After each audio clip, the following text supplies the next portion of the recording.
What's up, everyone? Welcome back to King Anime Review, and for this video, I will be reviewing episode 214 of Boruto Naruto Next Generations, titled Predestined Fate. So the episode started off with the footage coming back on from Kashin Koji's toe, and everybody started to watch the fight again. And as they was watching the fight, Amato continued to explain more about the Karma Seal and the Otsutsuki clan. Sasuke was the main one. In fact, he was the only one asking a lot of questions, and because he was catching on to what Amato was saying, but since Amato hadn't fully explained everything, Sasuke was thinking that there were some contradictions in Amato's story. And Sasuke was showcasing why he is the smartest shinobi in the Hidden Leaf Village because he was paying attention to everything that Amato said and the things that Amato hadn't explained yet. He thought that those things was contradicting what Amato was talking about because Amato hadn't fully explained everything that was going on.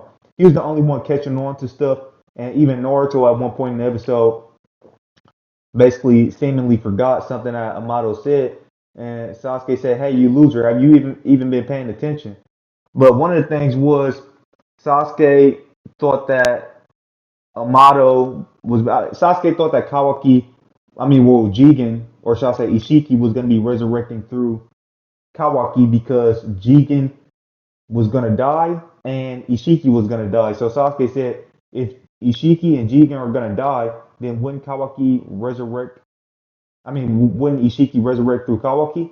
But the thing is, Amato hadn't gotten to that part yet. He hadn't explained the fact that even if Jigen burns to completely burns up and he's just a burnt corpse, as long as his body still wills the karma seal, he's still going to be a suitable vessel for Ishiki to resurrect through. And well, he's still going to be Ishiki's still going to be able to resurrect through him. He's not a suitable vessel. It was already explained that he was not a good vessel. That's why Ishiki wanted to get Kawaki, and that's why Ishiki wanted to resurrect through Kawaki. However, the reason he couldn't resurrect through Kawaki is because Kawaki's process, his Otsutsukification, as Amato called it, basically the process of the Karma Seal extracting Ishiki's data into Kawaki, that process wasn't complete with Kawaki yet, and it was still going to take some time for it to complete with Kawaki.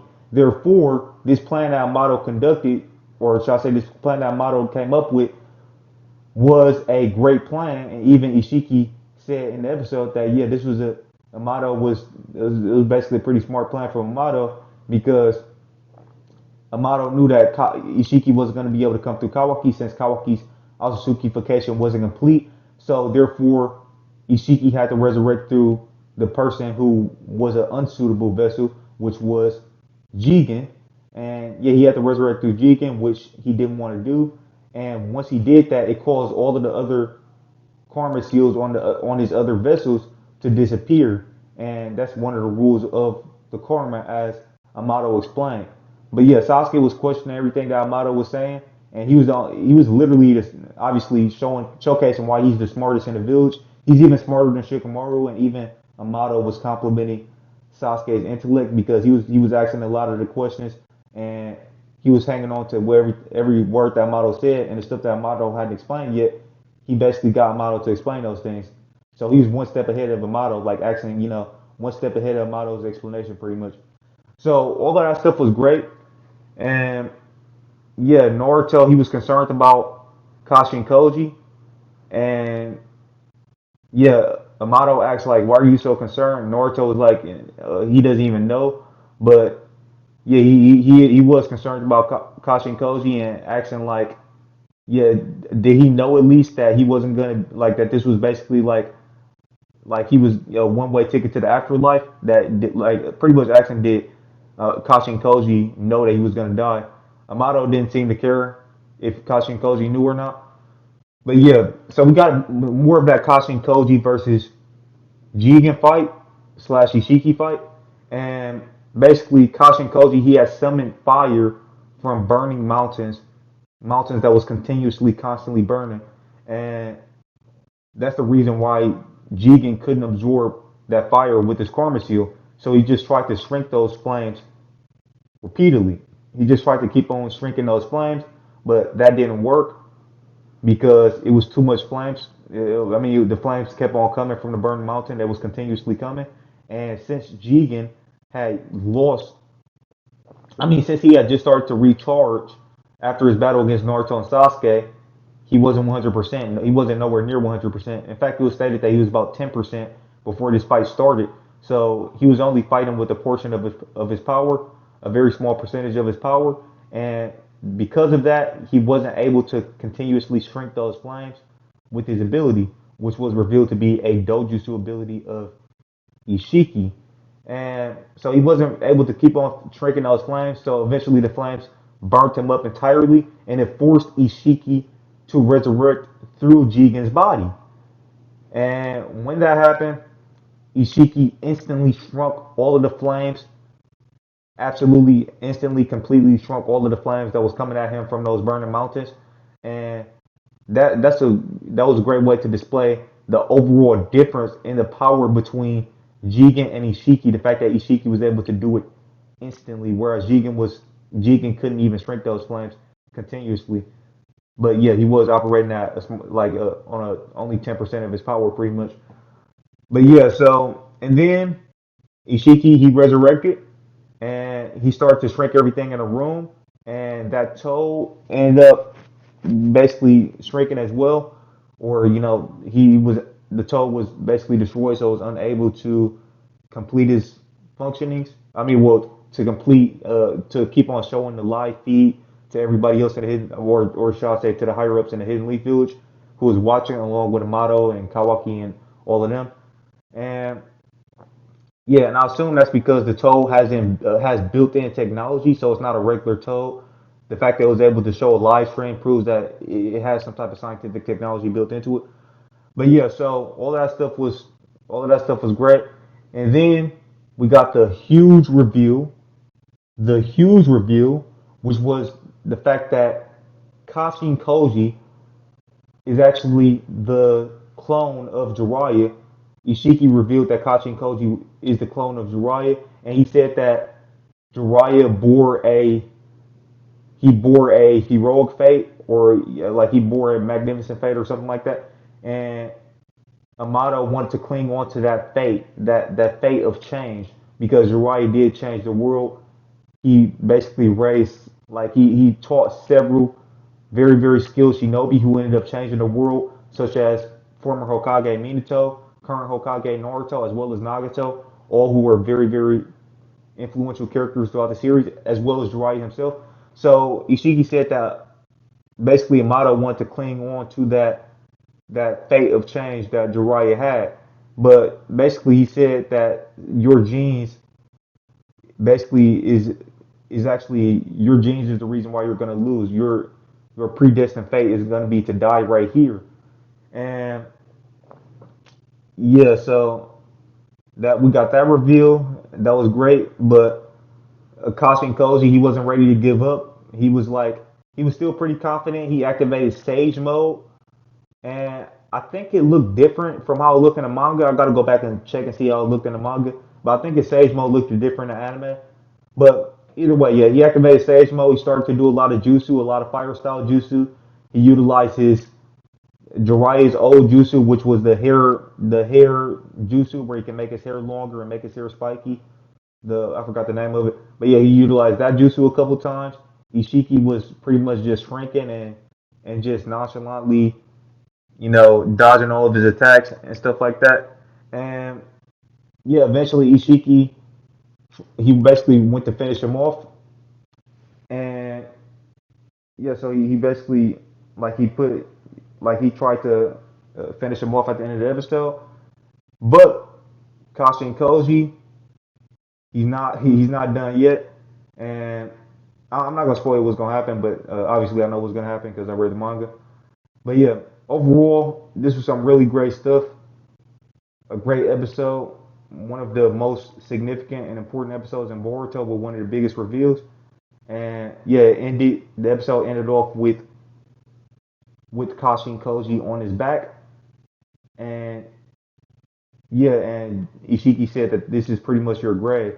And yeah, that's where the episode ended off. Then we got the preview for next week's episode, which is gonna be Ishiki coming into the village and going after Kawaki.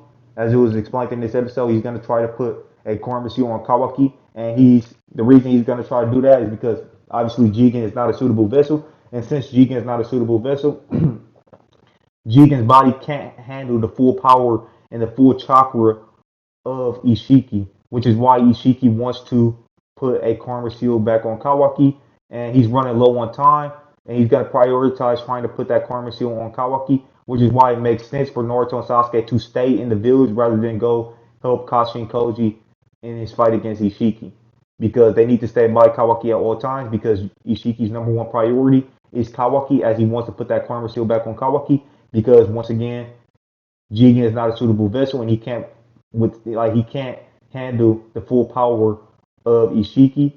Therefore, Ishiki he only has a few days left to live.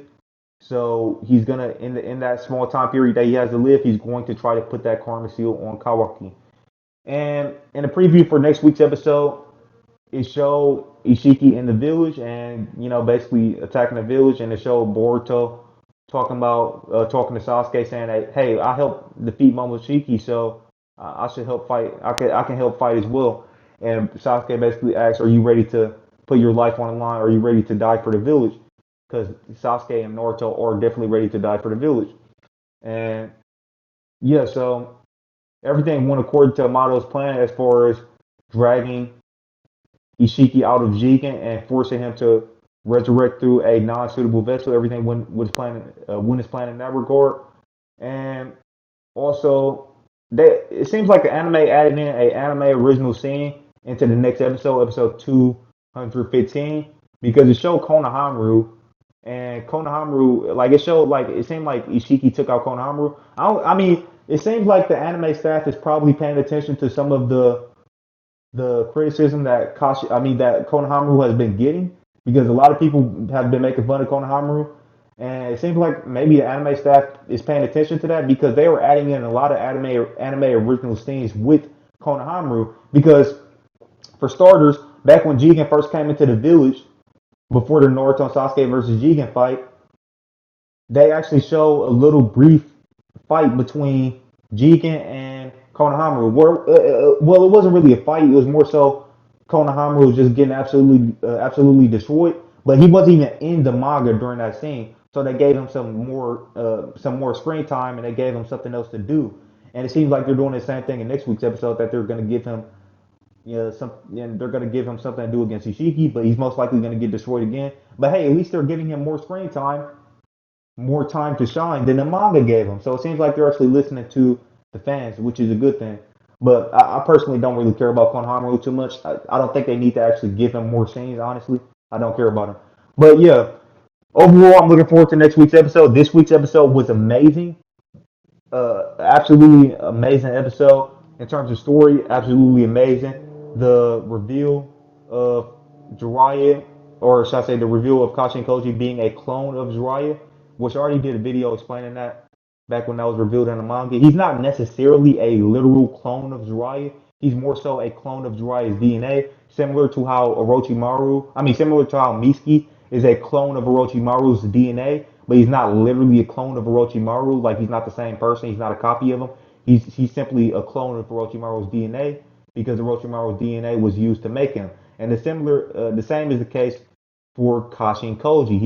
He seems like he's a synthetic human created with Jiraiya's DNA, just like Misuke, which is why he's referred to as a clone of Jiraiya. I'm pretty sure Misuke was also referred to as a clone of Orochimaru, but he's more so like the son of Jiraiya, and which makes him which is why Naruto seems so concerned about him.